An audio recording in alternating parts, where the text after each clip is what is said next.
poetry a lot. I think I told you that last week.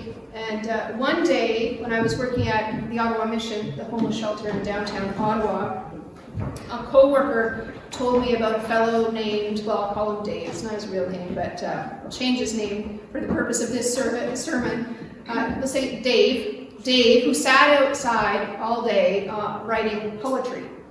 And I said, well, I'd like to meet Dave. So she took me out, introduced me to Dave, and I told him I like poetry, and I asked about his writing. And he said, would you like me to read you a poem? I said, sure. And I honestly don't remember what the poem was about. But I was enthusiastic about it, and I remember the way that his voice changed when he started to read it to me. It grew a lot more somber and serious and focused and slow. Like he knew his words were important. And he said, would you like to hear some more poems? I said, yeah, I would. And he pulled poems out of his coat pocket. They were all like on little shards of paper, like anything, really, wrappers. He pulled them all out of his pocket, and then he pulled a whole bunch more out of his pants pocket, and then the other pants pocket. And he had literally like tons, I don't even know, 20 or 30 poems sitting on his lap with little shards of paper. And I sat down beside him, and for the next half hour, I listened while he read them aloud. And as he was reading, they were starting to like blow away and stuff. And so I said to him at the end of that, I said, Dave, would you like me to take your poems and type them all out for you? And maybe we could put them all together in a book so you wouldn't lose them. And he said, oh, yeah. It's like he won the lottery that day. The realization of Easter begins outside, not in sanctuaries or in certainty or in polish. But Easter begins and is realized in the midst of grief and confusion in places that look like endings. And Mary meets the risen Christ outside the tomb. The disciples encounter resurrection behind locked doors when they're afraid. And two travelers walking with Jesus, or walking with who they found out was Jesus, were walking in the wrong direction, totally. Resurrection doesn't happen in the story when everything is together. It shows up on the curb, on the margins, in the scraps of paper, in overlooked lives. It begins when people start to notice something that others don't, or someone that others don't. When they recognize holiness in front of them in spite of where they're at. So I took Dave's poems back up to my office, and I began typing. And about a half an hour in, Dave is standing at my office door. And he says, I've got a few more. I said, okay. And he proceeds to lift two duffel bags off his back. And he opened them. And amazingly, they were filled to overflowing with poems. I don't even know how many poems I lost count. But Dave was writing on anything, like I said, scraps and wrappers and torn paper, whatever he could find, and he had been writing for years. Oh dear. I didn't have the heart to tell him, I don't have time to type a book. But the look in his eyes, and I just couldn't say the words. So for weeks, I spent lunches and evenings typing Dave's poems. And I began to notice something. The poems had consistent themes about trauma and loss and violence and regret. And some of them were so graphic they took my breath away.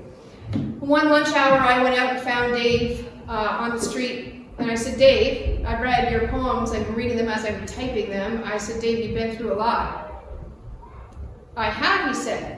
But the poems aren't about me. They're about the people I write for. I said, the people you write for, Dave. You see, Dave was the resident poet on the street, and people came to him and they told him their life story or some important part of it. And they asked him to write a poem about it, which he did.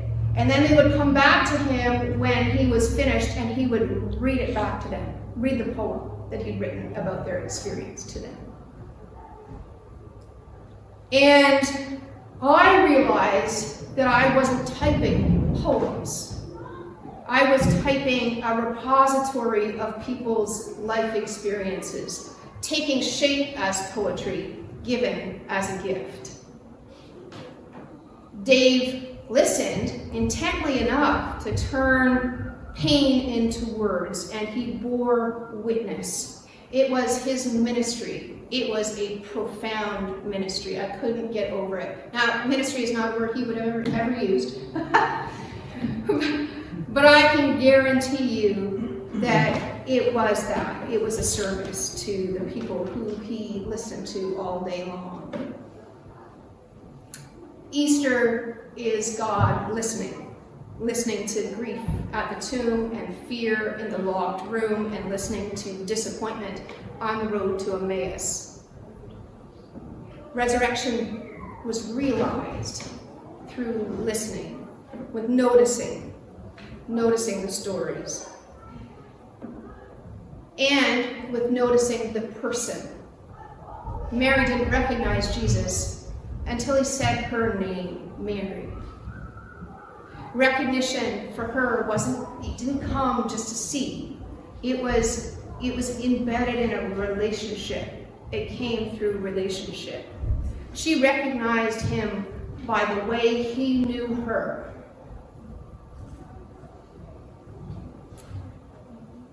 And the others also recognize him in a similar kind of way when he's walking with them, when he's breaking bread with them, when he is showing them his wounds.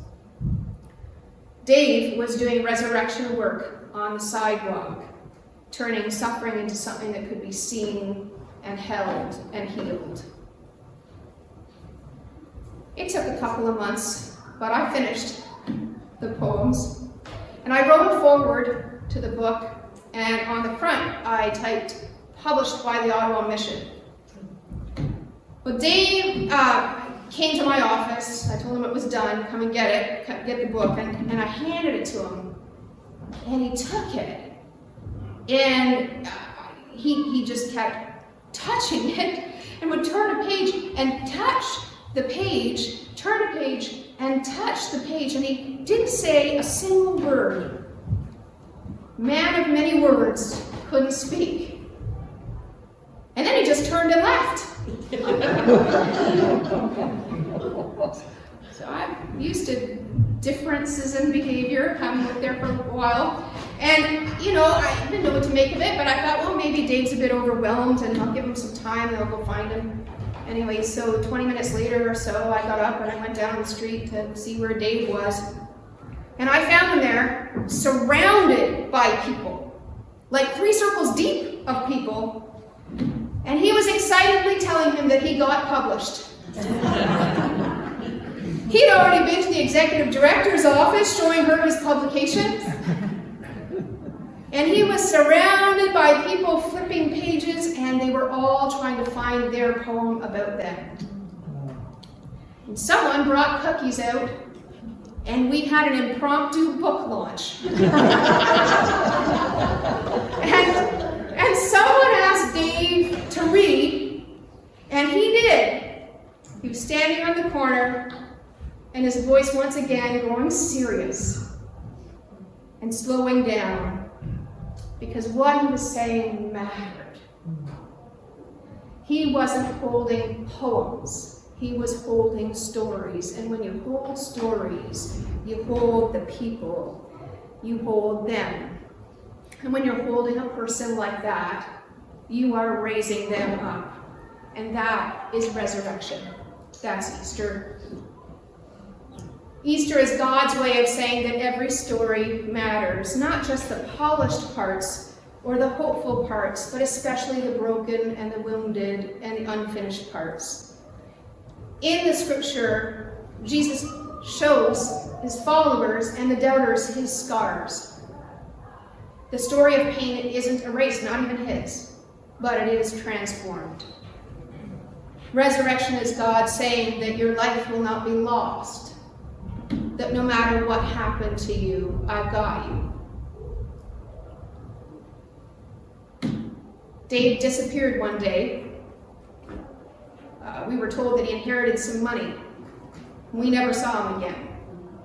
And he struggled with addiction and mental health issues. I'm hoping that he found his way. I hope he's still writing today, still on somewhere listening, turning stories into poems and bearing witness.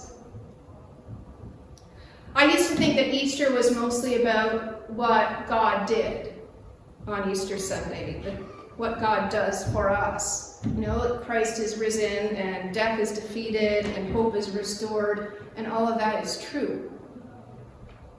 But Dave taught me something else, that Easter isn't just about resurrection happening to us, but it is about resurrection happening through us.